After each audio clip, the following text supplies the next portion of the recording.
দাউ দাউ করে জ্বলছে ৫,০০০ একরেরও বেশি বন। ওই আগুন ছড়িয়ে পড়েছে স্থানীয় বাসিন্দাদের এলাকাতেও। এরই প্রেক্ষিতে নিউ ইয়র্ক ও নিউ জার্সির শতাধিক পরিবারকে নিরাপদ জায়গায় সরে যাওয়ার নির্দেশনা দিয়েছে কর্তৃপক্ষ। নিউ ইয়র্কের অরেঞ্জ কাউন্টি থেকে নিউ জার্সির ওয়েস্ট মিলফোর্ড পর্যন্ত এলাকায় চলমান দাবানলের কারণে এ নির্দেশনা দেওয়া হয়েছে। ফায়ার ডিপার্টমেন্ট জানিয়েছে, দাবানল নিয়ন্ত্রণের বাইরে চলে গেছে। এক সপ্তাহেরও বেশি সময় ধরে চলা জেনিংস ক্রিক দাবানলে এখন পর্যন্ত পুড়ে গেছে ৫,০০০ একরেরও বেশি বন।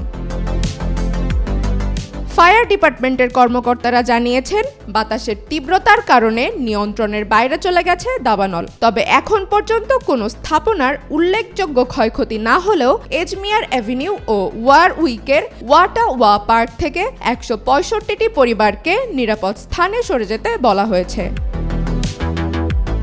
স্থানীয় পরিবারগুলোকে সরিয়ে গ্রিনউড লেক মিডল স্কুলে থাকার ব্যবস্থা করা হয়েছে। কর্তৃপক্ষ জানিয়েছে, ফায়ার ফাইটাররা যেন উপদ্রুত এলাকায় দ্রুত আগুন নেভানো ও উদ্ধার কাজ পরিচালনা করতে পারে, সেজন্যই পরিবারগুলোকে সেখান থেকে সরিয়ে নেওয়া হচ্ছে।